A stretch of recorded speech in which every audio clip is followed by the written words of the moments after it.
Holyvale was a small, peaceful town nestled in the heart of the countryside. The town streets were lined with tall trees and charming houses with white picket fences, giving it a timeless and picturesque feel. Dr. Mike Andrews was a respected pediatrician in the town, and his wife Jill was a beloved member of the community.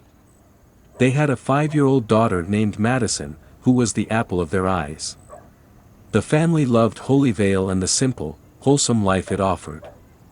Every spring, the town was blessed with a sudden explosion in the bunny population. The fields and gardens were filled with these furry creatures, hopping around and nibbling on the fresh greenery. As Easter approached, the town held its annual Easter egg hunt in the town square. The square was beautifully decorated with colorful ribbons and balloons, and there was a festive atmosphere in the air. Children ran around excitedly, their laughter filling the air. Mike, Jill, and Madison arrived at the square, eagerly joining in the festivities. Madison was wearing a cute pink dress and a matching bow in her curly brown hair, her eyes shining with excitement. As they walked around the square, they noticed the bunnies hopping around, their soft fur glimmering in the sun. Mike pointed out to Madison the different types of bunnies, some with floppy ears and others with bushy tails. As the family enjoyed their excursion, a white rabbit suddenly appeared within Madison's line of sight. She gasped with delight and pointed at the fluffy creature hopping in the nearby bushes. Mike and Jill smiled, happy to see their daughter so excited about the bunnies. Little did they know that the seemingly innocent creature would be the cause of a nightmare that would soon descend upon Holyvale. Madison's eyes widened with delight as she saw the white rabbit. She pointed at the fluffy creature, her little fingers trembling with excitement. Mike was hesitant to let her approach the bunny, knowing that wild animals could be unpredictable and potentially dangerous. Madison, sweetie, let's stay back a bit. Jill cautioned, placing a hand on her daughter's shoulder. We don't want to scare the bunny. But to their surprise, the white rabbit didn't hop away like the others. Instead, it sat still, watching Madison with a curious gaze. Mike felt a shiver run down his spine as he observed the rabbit's behavior. It seemed almost too intelligent, too aware. Mike, maybe we should go. Jill whispered, her voice laced with unease. Mike nodded, reaching for Madison's hand to lead her away. But before they could take a step, the rabbit suddenly lunged forward and sank its teeth into Madison's hand. She let out a sharp cry of pain as blood gushed out of the wound. Mike and Jill rushed to her side, their hearts racing with fear. They inspected the wound, noting how deep and jagged the bite was. They knew that it would need stitches, and possibly even antibiotics. As they hurried to get Madison to the hospital, Mike couldn't shake the feeling that something was off about the incident. It wasn't just the strange behavior of the rabbit, but the way it seemed to target Madison specifically. He couldn't help but wonder if there was something more sinister at play in the town of Holyvale. The morning after the incident, Madison was feeling much worse. Her hand was swollen and red, and she had a high fever. Mike and Jill decided to bring her Easter basket to her in bed, hoping that she would feel better soon. They canceled their plans to attend church, opting to stay home and care for their daughter instead. After the Easter basket had been opened and the family had exchanged their small gifts, Jill decided to check Facebook on her phone. As she scrolled through her news feed, her expression suddenly changed from one of mild interest to one of deep concern. Mike, look at this, she said, holding out her phone for him to see. Mike peered over her shoulder, his eyes widening in shock as he read the posts on her screen. Several other Holyvale residents had posted about being bitten by rabbits in the past 24 hours, and many of them had suffered severe injuries and illnesses as a result. What's going on here? Mike muttered, his mind racing with questions. Jill shook her head, her face pale with worry. I don't know, but we need to be careful. Something isn't right in this town. Mike knew that she was right. The strange behavior of the rabbits, coupled with the sudden surge in attacks, was deeply unsettling. He couldn't shake the feeling that there was something more sinister at play, something that was putting the entire town at risk. Over the course of the day, reports of rabid attacks continued to flood in from all corners of Holyvale. Some people had been bitten while out for a morning walk, while others had been attacked in their own backyards. The severity of the bites varied, but all of them seemed to be causing strange and concerning symptoms. For the Andrews family, the situation was growing increasingly dire. Madison's fever had spiked to dangerous levels, and her hand had turned an angry shade of red. She was too weak to move, and her parents were beside themselves with worry. As the day wore on, more and more bunnies began to appear all over town. They seemed to be multiplying at an alarming rate, and there was no sign of them slowing down. People were staying inside, locking their doors and windows, but the rabbits seemed to be everywhere at once. They darted across lawns and streets, swarming in large groups that seemed almost coordinated.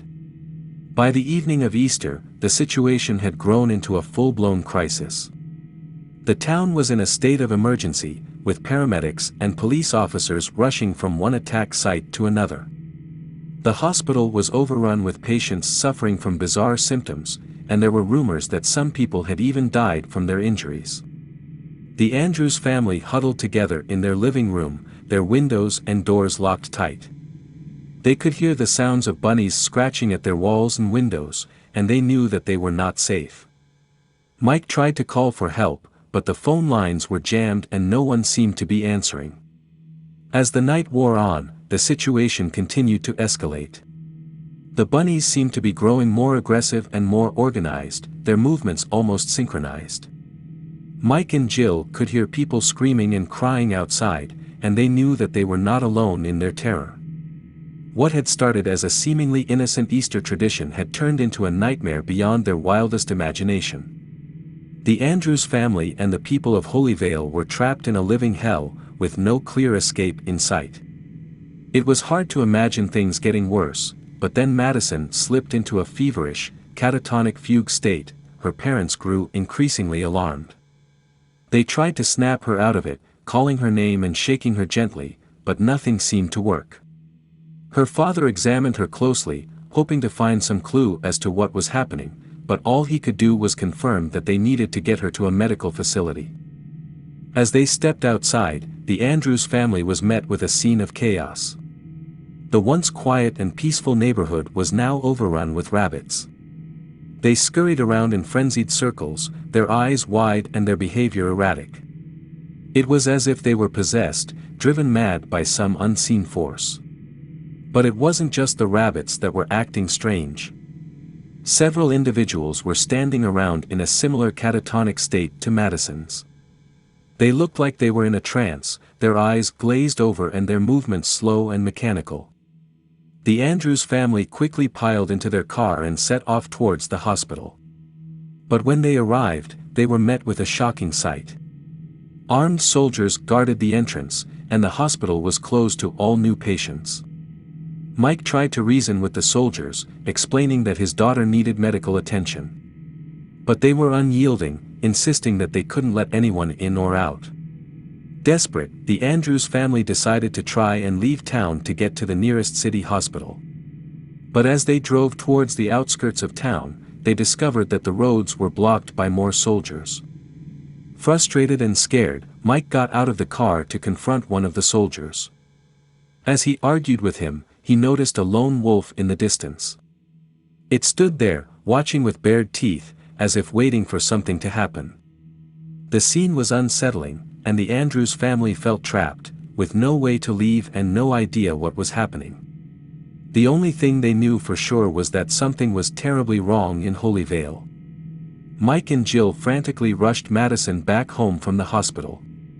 They couldn't believe what they had just witnessed. The hospital closed and soldiers guarding the doors, blocking anyone from entering or leaving. Something terrible was happening in Holyvale. As they drove back, they saw more people standing still, looking lost and unresponsive.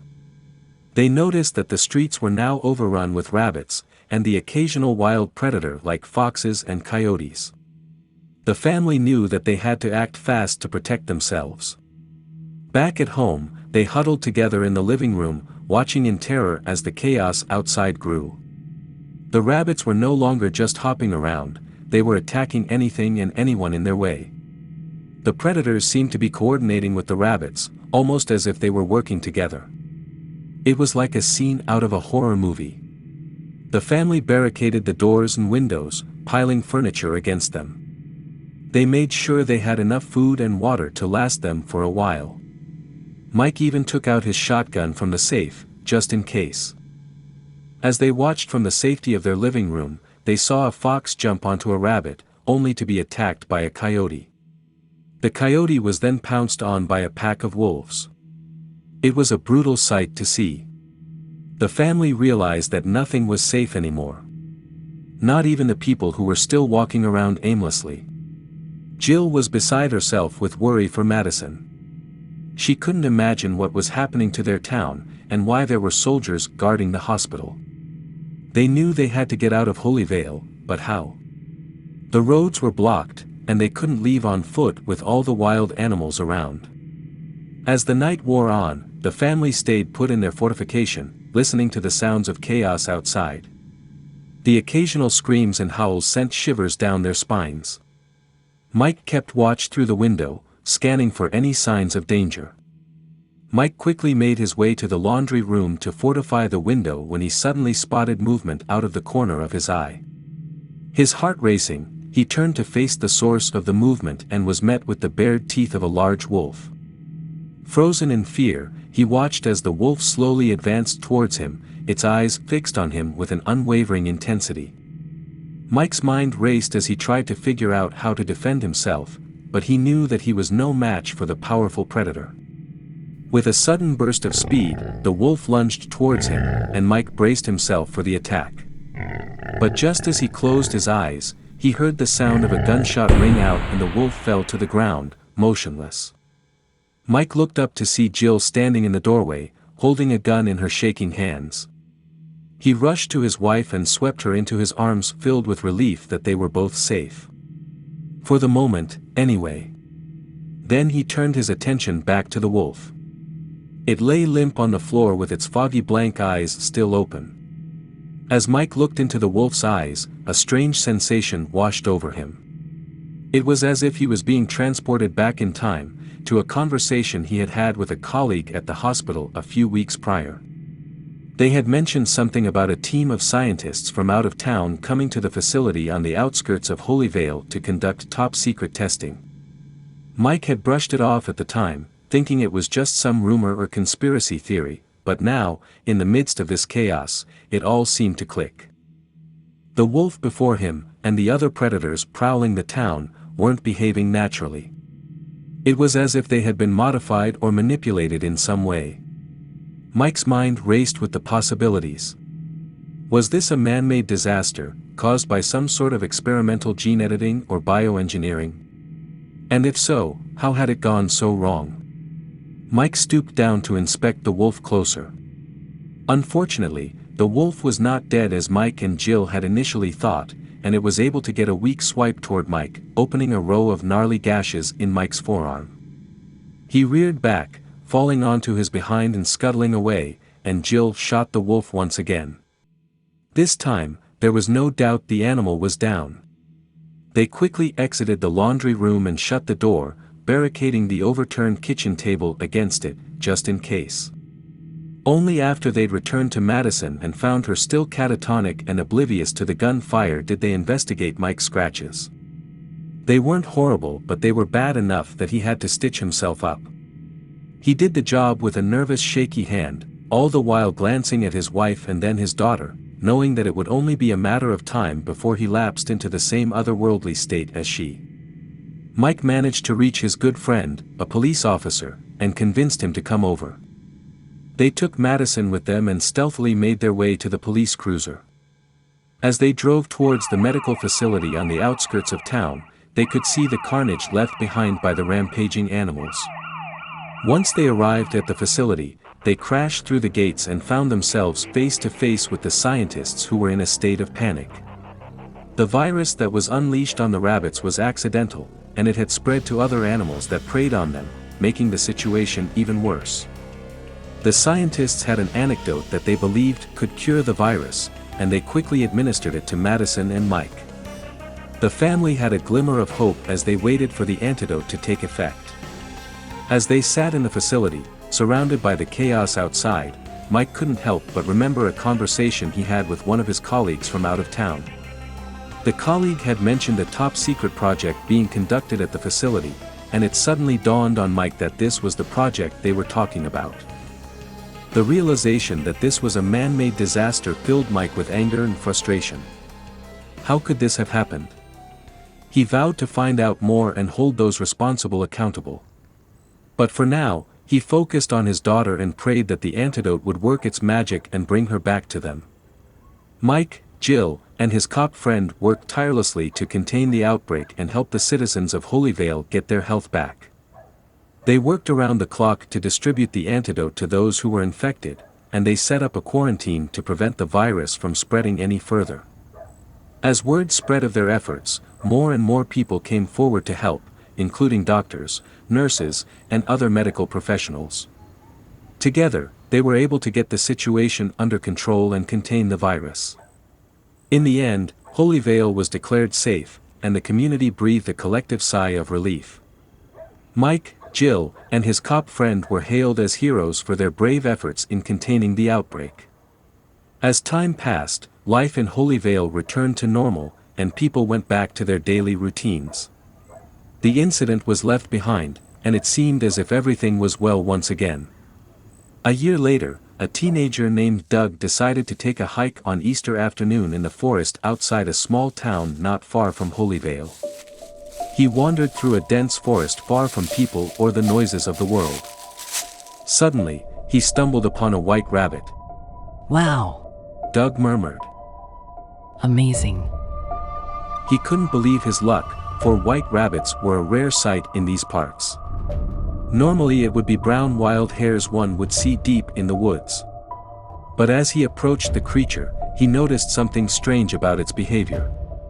Instead of hopping away, the rabbit seemed almost tame, and allowed Doug to approach it without any fear.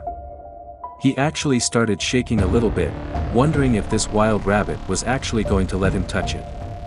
When Doug reached out to touch the rabbit, his excitement turned to dread when the beautiful creature with the cute twitching nose sank its teeth deep into the meat of Doug's hand. He threw his head back and howled in pain.